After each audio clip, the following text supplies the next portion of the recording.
Welcome back, everyone, to another episode of Lancescurv. We're going to freestyle something today. I know you miss me doing the freestyles. I miss me doing the freestyles.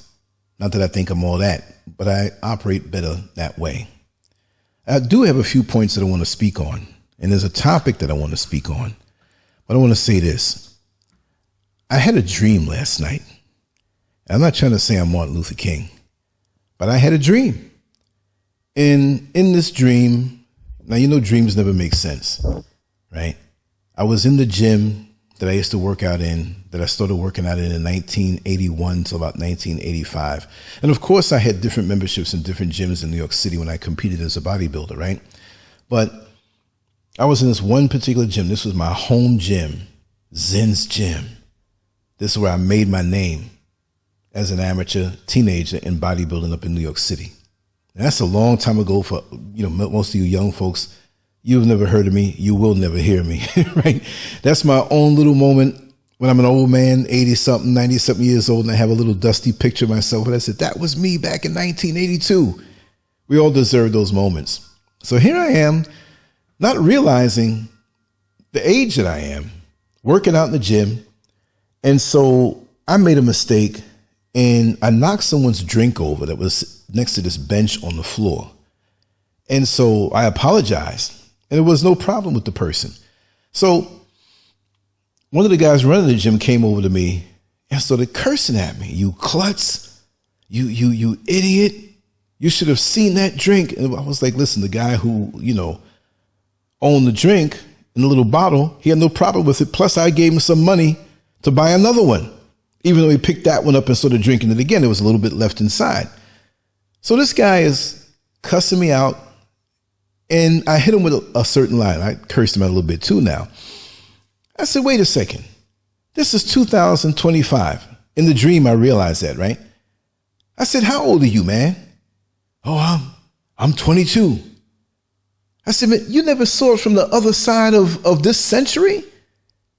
And me, I've been coming to this gym that's the way it worked in the gym. I haven't been working out in years, but I've been coming to this gym for the last 44 years. That's twice your age. What are you talking about? And he got humbled. And then I realized I was in a dream, and I started waking up, and I'm laying there like, wait a second. We understand that we are a little older on a chronological age, but we don't really understand the passage of time and how we can be fooled. This happened to my father. And as you will know, he had Alzheimer's and passed away because he went into a diabetic coma and all the complications that came behind that.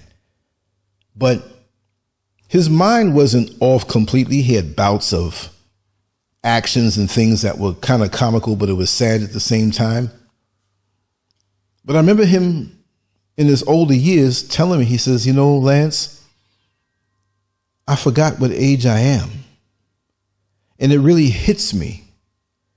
He says, I don't know if you're ever going to go through this, but I forget that at the time he was in his late 60s, he says, I forget like how old I am, because he passed away at the age of 74.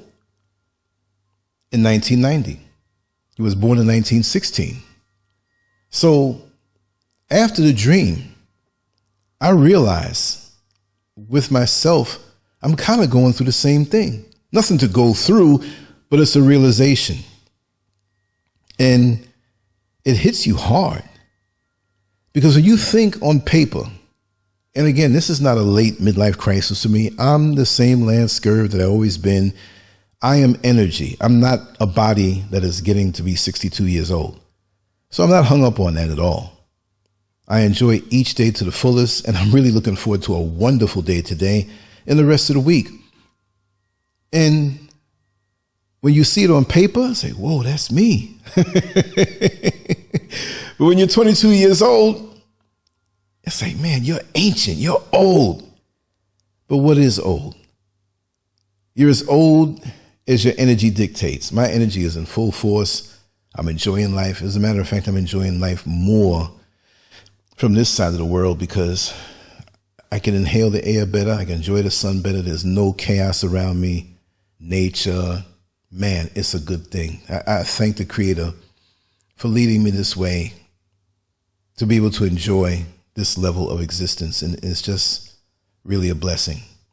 Because I don't know what I would do if I was cooped up in an apartment somewhere in Manhattan or some place and living close to your neighbors. And, you know, and the other too much information thing I wanted to say is that where I live in my home, it's a high wall around. I can walk around 95% of it with no clothes on and nobody can see me. That in itself is a blessing. I don't know if that means something to you, but isn't it nice, like when you come home, wherever you live, you close your doors, you close your windows, and you take your clothes off. It doesn't mean, look, I'm home by myself and I better hurry up and put something on. Sometimes you go to the kitchen and cook, you're naked. Sometimes you sit down and watch TV, you're naked. It's something about being naked that just does it for me mentally. And like I said recently on one of the other shows, it was like, I said, listen, I've observed whenever anybody has some kind of nervous breakdown, this is not all the time though, but I've seen this in public. I've seen this outside of facilities. You're walking past, like there's a place called Creedmoor in Queens, right? And they got Bellevue and they got these mental institutions, and you can see some spillover of things that happen when they happen. And I remember seeing a woman walk right out of there. I was on the bus. I was like, wait a second, she's topless. Her breasts are hanging out. You know what I mean? Like, she wasn't going crazy at the moment, but I've seen it in Times Square one day. This guy was walking down. This had to be like 1978. I think I was like 15 years old. I was adventurous. I used to go all over the place when I was younger. And he looked around, and I spotted it. I caught him from early. He's looking around, looking up at the marquees, looking up at the signs. And this is way back when Times Square was nothing but kung fu flicks and sex movies. That's all. And most of the theaters down there on 42nd Street were 24 hours. So there's a lot of crazy things that went on inside. I mean, you go to the bathroom in there and you had prostitution in the stalls. These were 24-hour establishments. They were homeless people who paid to go into those theaters and sit in the back row and sleep. That's the cheapest rent. Because way back then, a lot of those movies were $2 and $3 to get in. And it was 24 hours. You didn't have to get out, right? So people would go in there. And so you'd have a rent of, let's say, 30 days and $3. That's $90 for the whole month. That's what they would do. I don't know where they would keep their stuff. But this one guy in the street was looking around all crazy. And he was like, oh my God, all this sex, all this sex. I don't want to scream it out, but that's what he said. And he started taking off his clothes. Like he was trying to get away from his clothes. He was trying to get away from who he was. Maybe he was trying to get away from his own mind. Maybe that's what he came down there for. I don't know. But what people go through in their mind, in the perception, it's really something to study. And for me, who I like to study human nature, and I like to study why people do the things that they do. And I pretty much have it figured out when they're normal, when they're predictable, but when they have a mind that's like going off of the edge or they're a little loony, I'll just be, look, I'm going to talk regular today. I'm not going to be respectful of, you shouldn't have said that. Listen, yeah, I know when you call a person developmentally delayed, before they used to be retarded. I'm saying retarded today, y'all. Please don't be mad at me. You know, this is a day off from being polite. But these days with social media and how it can control your mind, and it's worse now. Let me tell you something. I'm going to reach over here for something. Hold on. Yeah, so right now, the way it's shifted, I'd say the last 2 years more intensely, it's no good. And I see the game. From now on, when I come on here, like I've been coming on for years, different formats, different kind of styles that I would do. Sometimes it was a conversational format or an interview or a group thing. Nah, that's done with. I will do some of the old formats if the situation calls for it, but I'm pretty much done. Am I defeated? No, it's not that kind of thing. Oh yeah, look, see, he quit, he's done, he's discouraged. No, it's not. I'm even more encouraged to do my writing. I will do videos like this where I speak my mind, and I will talk on certain stories the same way. I'll show my face, but this is more convenient for me. Recording it, putting up a banner, talking about it, moving on. But I will do the other type of things in an unpredictable fashion. But my writing, I will do it every day. A few days ago, I wrote like 4 articles, long ones, in one day. Then 3, then 2, then 1, and then 2 more. And I'm always going to do at least 2 articles a day. And where do you find it? Of course, you'll find it on Lancescurv.com. But I'm going to tell you, I have a better platform, which Lancescurv.com is going to be for storage. Everything I've ever done is there, right? And from this point on, everything that I do will be on Lancescurvx.com. As in Malcolm X, Lancescurvx, okay? Lancescurvx.com. And those who are already there, you already know it's the orange platform that I just joined, but I put a domain name dedicated for it. So it's easy to go to as opposed to that long one, right? So it's more from the heart now, just the same way when I first started, because social media has become such a weird, detached place. And I have to blame TikTok for that. And many people go on TikTok and enjoy it. And I'm on TikTok. I'm everywhere. So don't call me a hypocrite for being everywhere, but talking specifically about different platforms, because I'm not better than anybody else. I don't know any more than anybody else. But I tell you one thing, I've been online on social media since 2001. And that accounts for my perspective. And I could see where it's going, and I could see where it is now. And for me now, it's not even enjoyable. It has nothing to do with the people, but it's one big advertising machine. It's one big political machine. It's engineered the agendas of the people who own it. You can't really be who you are. So that's why I say Lancescurv.com, Lancescurvx. Now, Lancescurvx is more of a community, and you'll see my articles and stuff there. But if you hit some of the buttons and explore, you'll be able to interact with the other people who follow me, right? And follow what I do. That goes back to the original concept of social media. Engagement, community, opinions and perspectives. That's what it used to be for me when I first got on. And this is why it was so wonderful. But for me, it's not wonderful anymore. You know, I was in YouTube jail for 2 weeks, came back. The first day, we did a show with Brother Neil Frazier, aka Metamorphosis. And I think I did something earlier that day. The next day, I didn't do anything. I was like, I didn't feel like doing a video on YouTube. And you know what? It felt good. I've never been shackled and enslaved to YouTube, but I now feel like I was. And I now feel like I was shackled to social media, but I'm not. So for me, this is a clean slate and a fresh start to do what I want to do when I want to do it, because I am where I always wanted to be. I'm living the life that I've always wanted to live. And just like last night, I got out and I did some things, and I wrote some articles yesterday, but I took a walk out like 7:30. It's like around 6:15. It's dark out here. And I walked up to the village, the roundabout, they call it. It's a roundabout, roads and little shops and stores. And now most of the people, they know me. I've been here for, September makes 5 years. I've been in Ghana. And it's a joy. I stopped and talked to some of the people. They told me how they are, whatever. It's the same village feel that I had in Queens, New York growing up. Technically Richmond Hill, but I'll say Jamaica, Queens, because that's where mostly I hung out. We were in South Richmond Hill, right above Ozone Park. 134th Street between 105th Avenue and 107th Avenue.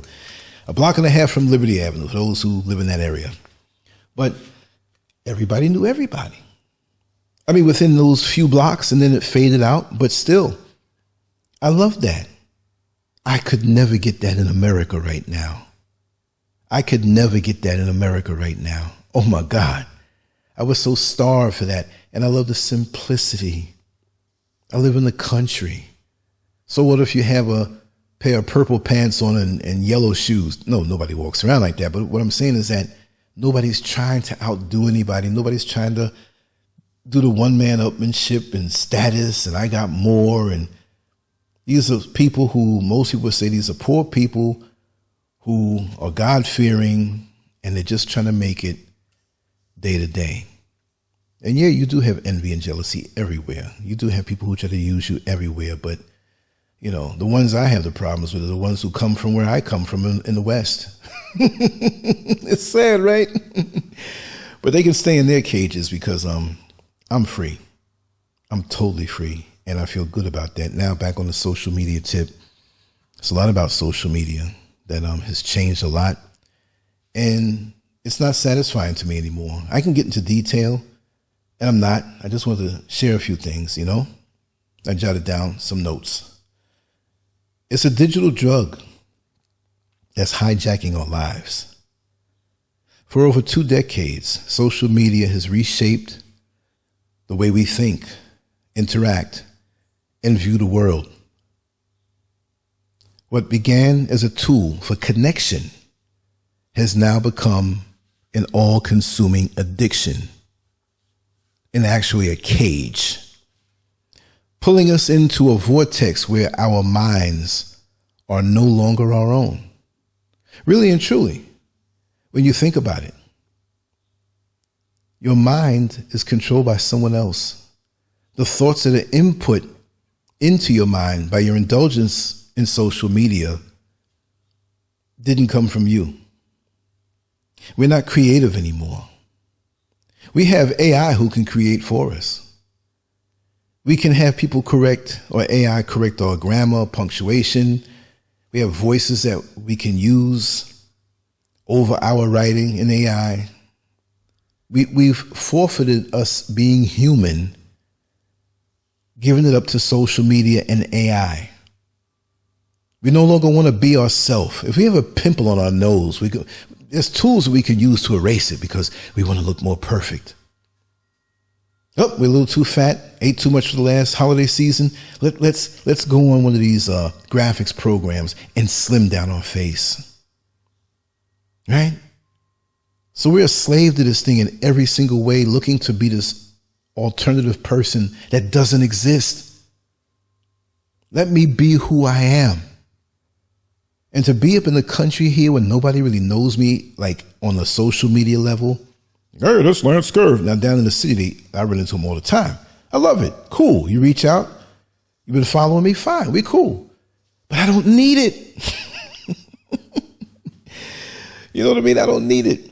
When I was 6 or 7 years old and used to ride my unicycle in Midtown Manhattan when I was with my father when he would be doing his jobs, and I'd pull it out and just ride and people looking at me, and I'm drawing pictures. As I got older, people knew me for doing artwork, and I was drawing murals, and then I got into bodybuilding and on stage in the magazines and people knew me. Then I got into other kind of conundrums that got me popular on different sinister ways. Nothing illegal, but if you know me, you know what it is. You know, I never really had a life out of the spotlight. We're not talking about the big Hollywood spotlight or whatever have you, but I've always been well known without even trying. So now this is a new thing for me. For me to be able to sit down in the bleachers and be a spectator, while I still do a little social media here and there, it's a wonderful thing. I don't have that kind of pressure on me. And there are people who have voiced almost anger. Well, you're not doing it like you used to do. You got to do this, man, for the people. What people? There are good people out here, I know. And I talk with them frequently. But there's a whole lot of people who are strung out on social media who feel like, how dare he move to Africa and live this full life where he's not even paying YouTube any mind anymore. I get on every day. I might miss a day or two, but I'll get on every day. But even like right now, I'm free doing it. I don't have to have this fake projected voice speaking in a anal retentive way. Oh, this is Lancescurv. No, I'm not doing that. I'm going to be me. I'm going out like that. Right? But the thing is, social media has changed so much. And if you can't control your urges to scroll, like, and engage, social media will consume you just like quicksand. dragging you deeper into an illusion of reality while altering your perception of the world. It's an addiction that you and I and the world didn't see coming. Now, if you didn't see it coming, I'm not saying you're addicted, because I'm not. I'm a creator. I kind of think you can look at things that I've created over the last 2 decades, plus 4 years, going on 25 years, going on 25 years. It's a quarter of a century. You know, it's like a person who retires and is like, I did put my time in, give me my Social Security. Well, I turned 62 in a few weeks, so I'm looking forward to that too. So YouTube can't take that away, or any social media. I earned that in real life because I live my life in real life. But think of social media like surfing a massive wave. Far from the shore, at first, the ride feels exhilarating, easy even. But the moment you lose control and fall off, you're drowning in a current you never anticipated. Suddenly, you realize you don't even know how to swim. I'm just saying, I made that up. No, but really imagine. I'd say 99.99% of the people on surfboards know how to swim. Duh, it's water. You need to know how to do that. But what about the person who doesn't? And why did I say that? It's because many people get so tied up, and when they get these strange connections with the opposite sex, or even the same sex, or whatever it is that you're into, or these perceptions, or they get attached to the whole political thing, where they're arguing with strangers and getting their blood pressure raised up because of whatever, or they're on there trying to be something that they're not. They're trying to be the next prophet, or they're trying to scam you. And I want to say, be careful of coming to Africa, because it's not the Africans who are going to really scam you bad. It's a lot of the people from the West who will scam you. They will scam you. I can't believe what I'm seeing out here. It makes me, look, I can get down with those who are born and raised out here, but I'm running from the weirdos that come out here. I'm sorry, I got to say it that way. I'm good where I am. I don't have to clan up with a bunch of people and then everybody starts talking about each other and trying to be in each other's business. No, I don't want to know you like that. Give me a little brother or the sister who's walking down the road who, you know what I mean? You talk a little bit. Hey, here's a couple of CDs, man. You know, buy yourself some ice cream, whatever. Oh, thank you, brother. So-and-so, whatever. That's what I'm into right now. Nondescript, below the radar type stuff. I'm about to do that after I finish recording this right now. I'll throw my Crocs, my t-shirt, my shorts. I ain't wearing no jewelry, nothing. I just make sure to be clean and take a walk and mix in with the people. It's a beautiful way to, how could I say it? I plan on living a long life and productive. And yes, I do want to ascend and write books and create. Yeah, I have a drive for that. But there's no pressure after earning your right to your social media, social security, if I put it that way.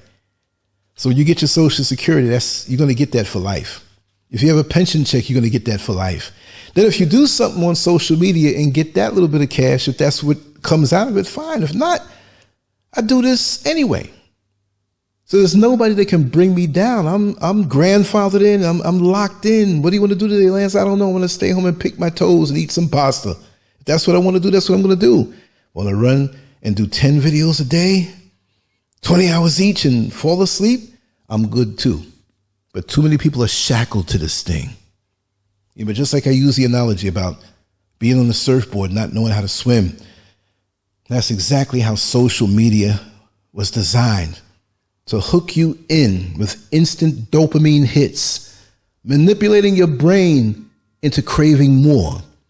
But unlike traditional addictions, this one disguises itself as entertainment, news, and harmless engagement. I know this.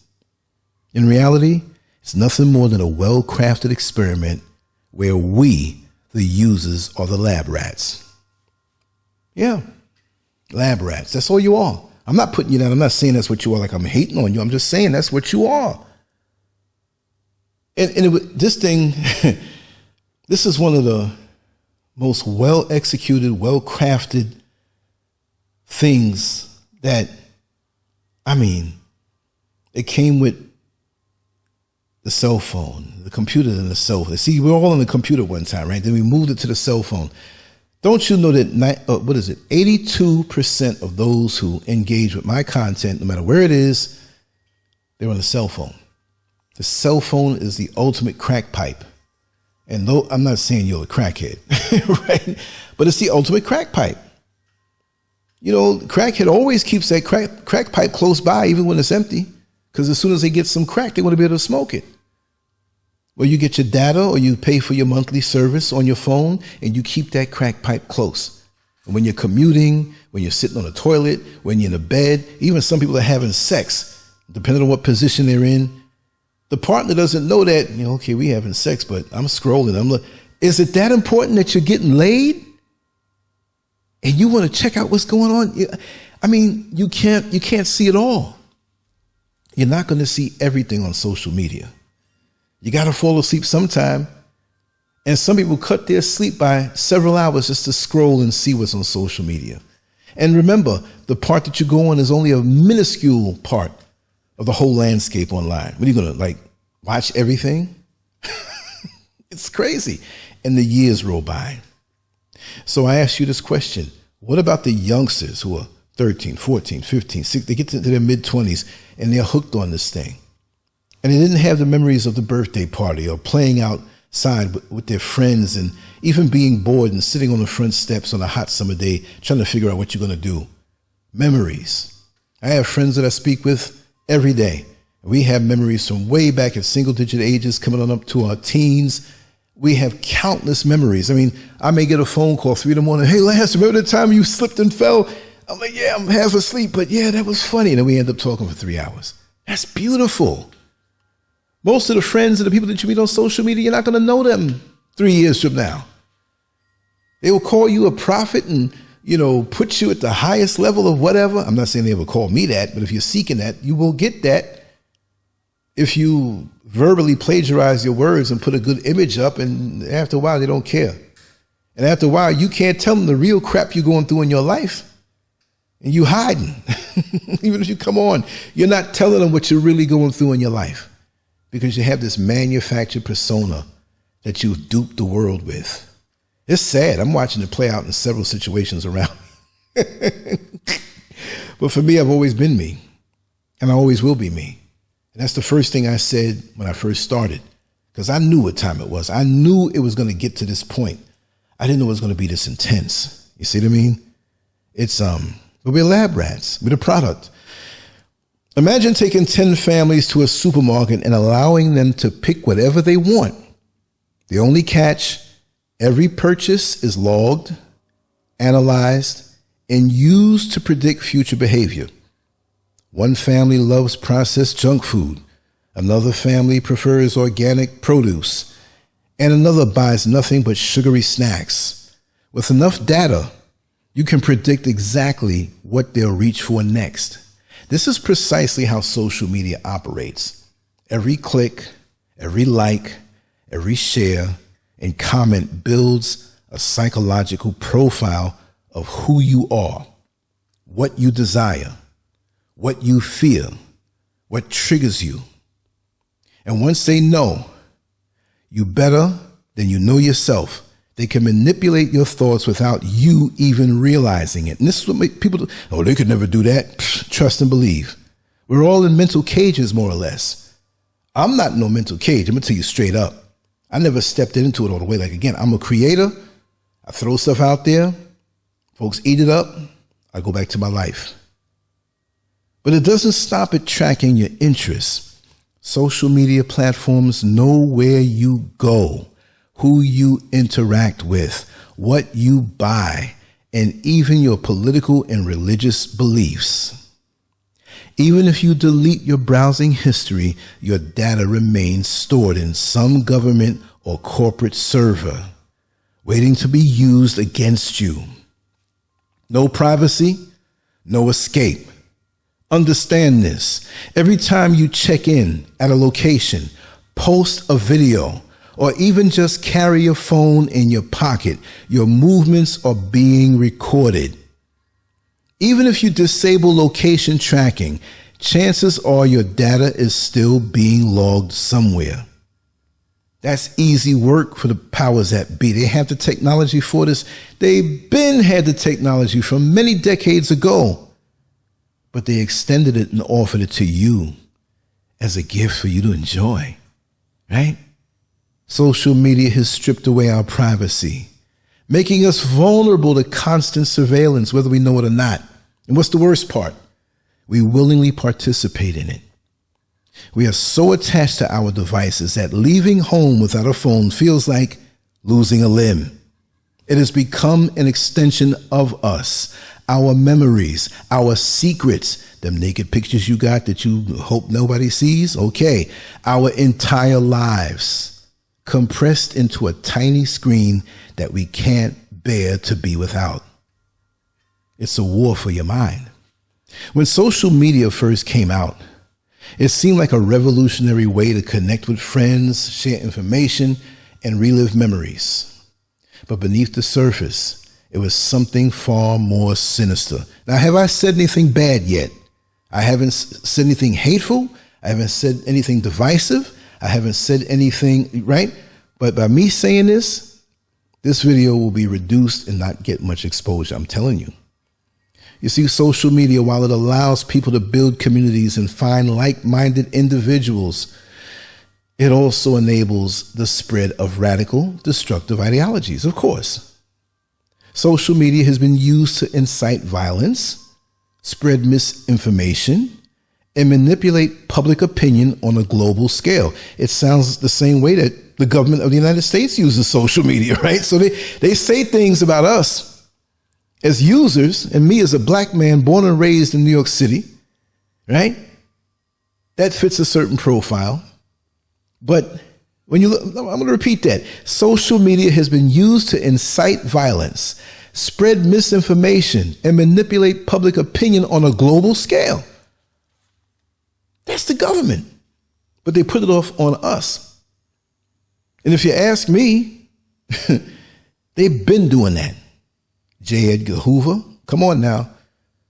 The government, that's why they have these classified files where you can't see them until after 75 years. Let it all out publicly and you'll be surprised who's in them files. And even if they are not, there's a shadow government. There's a shadow hand there's the same stuff I've been talking about 15, 20, and 25 years ago. Oh, Lance, he believes in all that old crazy conspiracy theory stuff. Well, open your damn eyes, fool, and look around. Lancescurv was right. Because if you know me, I've always talked this way. And even though I'm on social media, I'm standing here in my studio, I'm home.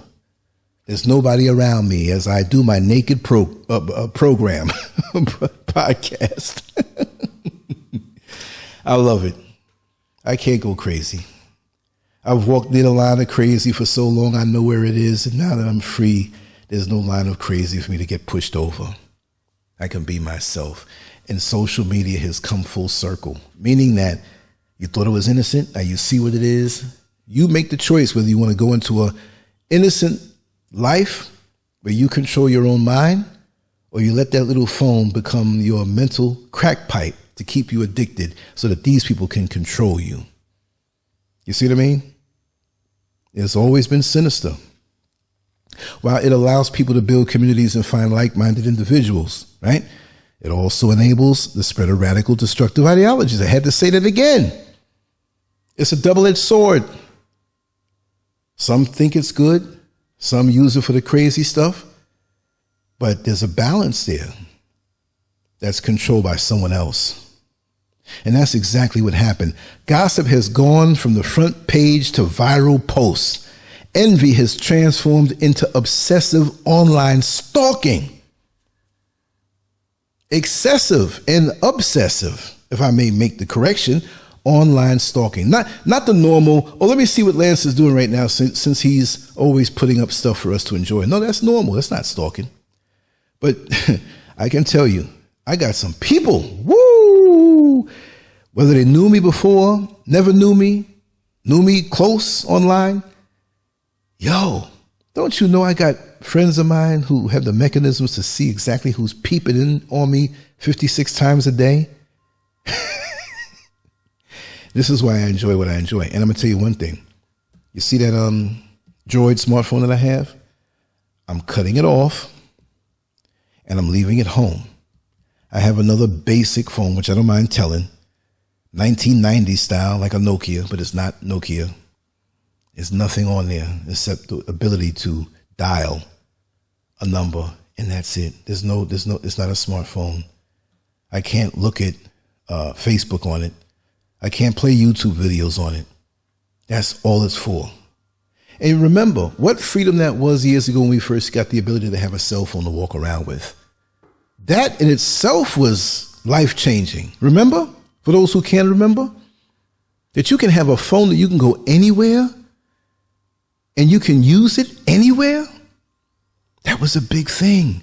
But now, since we have the social media capability and ability to look into the phone and see the person's face and watch stuff and entertain, we look at those other phones, all those old phones. No, I'm going back. I'm going to always use a smartphone to a point.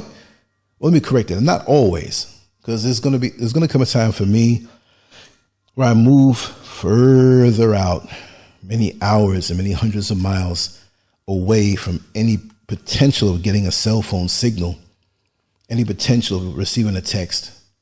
I don't want it. And I'm getting there now.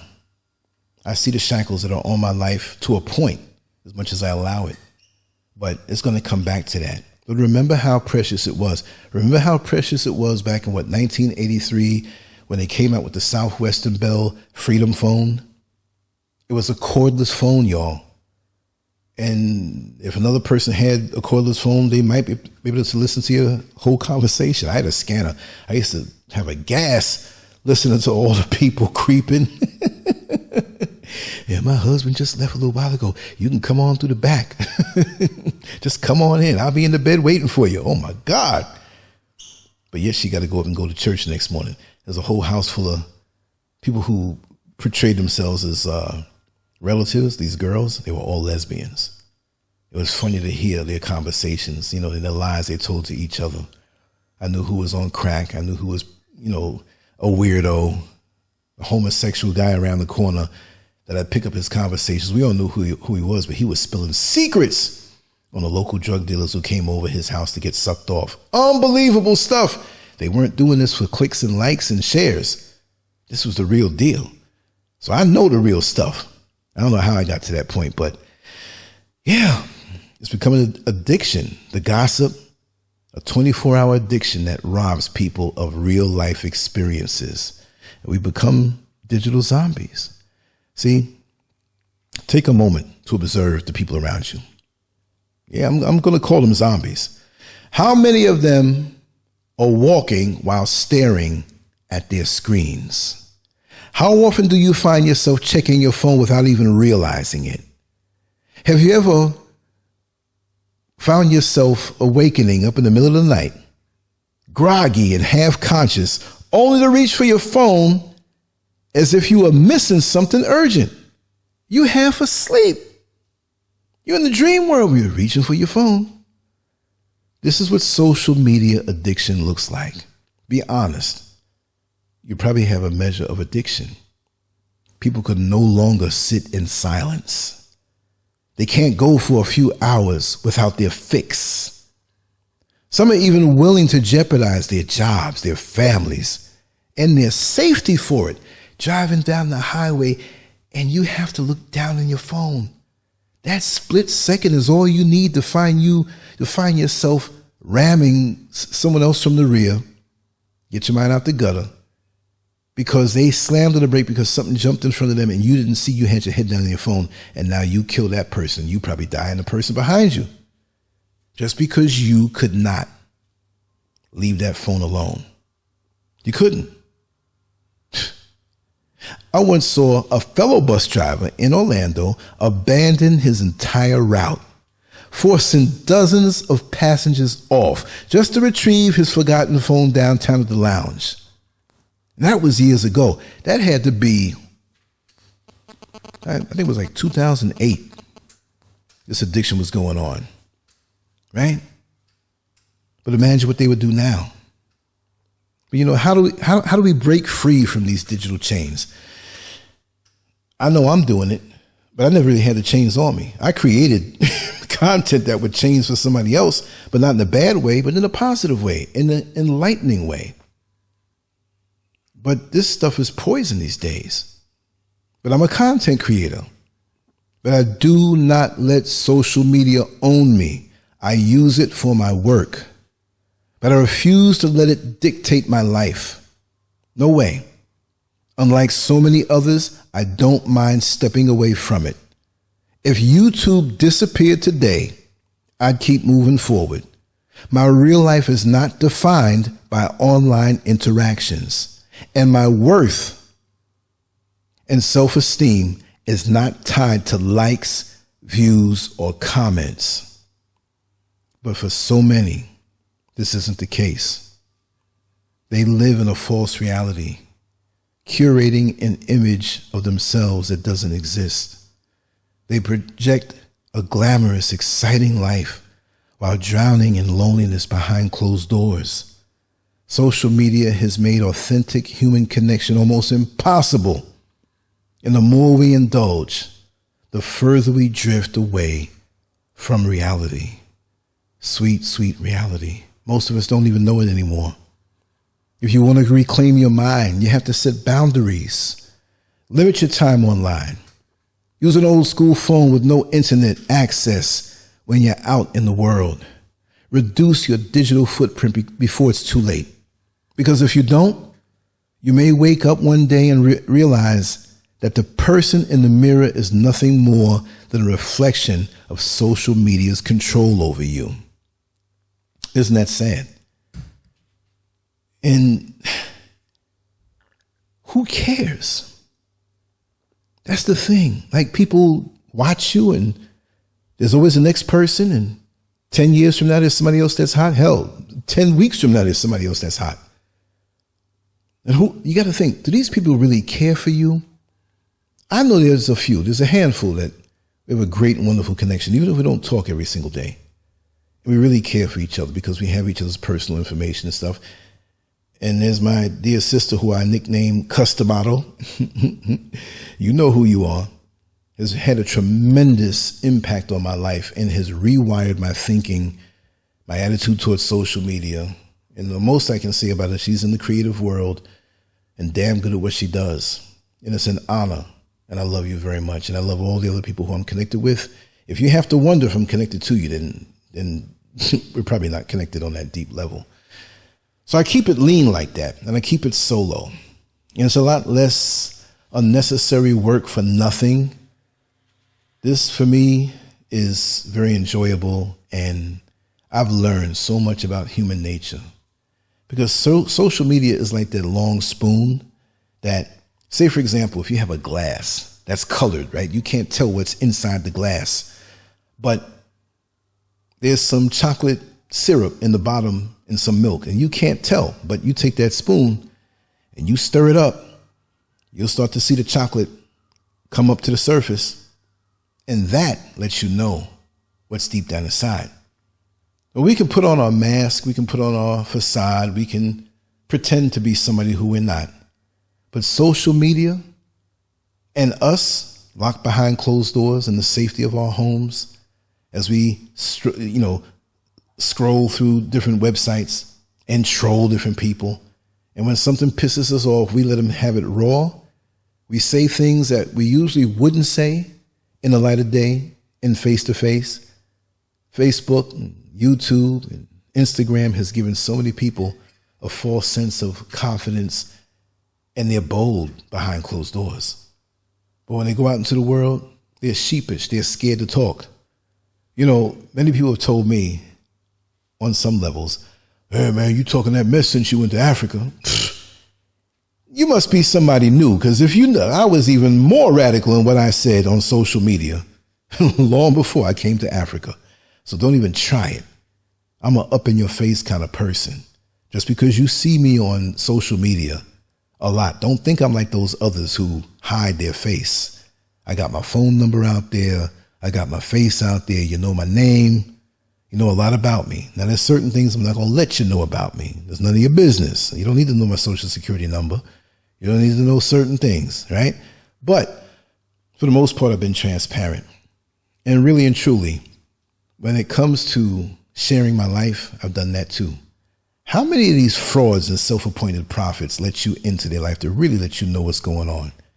You'll be surprised when you find out that they're just so diametrically opposed to the image that they put out there, meaning their life, their real life, as opposed to what they put out there, is so different. It's so different. You just wouldn't believe it. Anyway, time for me to move on. I'm going to share this with you today. I have several things to do later on when I come back and when I return, but it's always a pleasure. And I just want to say thank you so much. But do not forget to go to Lancescurv X. You see on the top of the banner? I'm going to make another one that has the Lancescurv X so you can see it. But just like you see in the red letters, Lancescurv, put an X at the end, then a .com. Go there. You're going to see the work. You're going to see the same stuff you see on Lancescurv.com, but it's more interactive.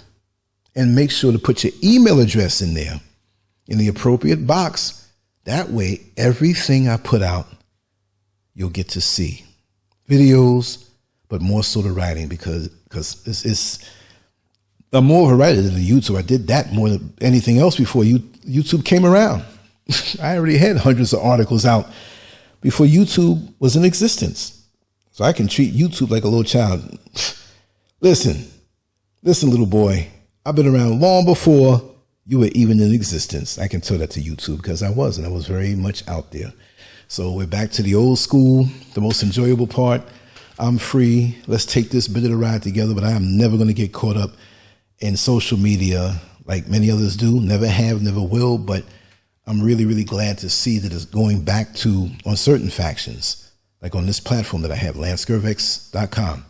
Go there, vibe with everybody. We have the chat room there. We can send direct messages back and forth with each other. And because it is email based, you will get every post that I put out because it goes directly into your email. So there's no need for notifications that these platforms can manipulate. They say, okay, hit the notification bell, but then they give you the notification for my show a day after or 2 days after. What good is that going to do? Right? So there's no messing around with this. On Lancescurv X, you subscribe and you get everything as soon as it's out. So know that. I'm going to keep reminding you. I'm going to do some graphics and stuff to remind and everything. And I still have Lancescurv.com. And so the super radical stuff will go there. But you'll know on Lancescurv X, anything I do on Lancescurv.com that's over the top. But they both are pretty much parallel. Now, that's social media proof. That's proof from being shadow banned. That's proof from these people manipulating my numbers. I don't really bother with them no more. I'm even more underground, and underground is where I came into being on social media, and underground is where I will reside from this time on for the rest of my life. Just want to let you know, thank you so much. Make sure to like, share, and subscribe to this content, and I'm looking forward to the next one.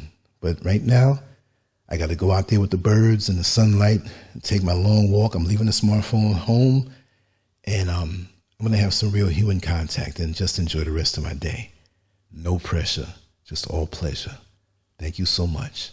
Much love to you all. Peace. Lancescurv.com. Bold, raw, and uncut.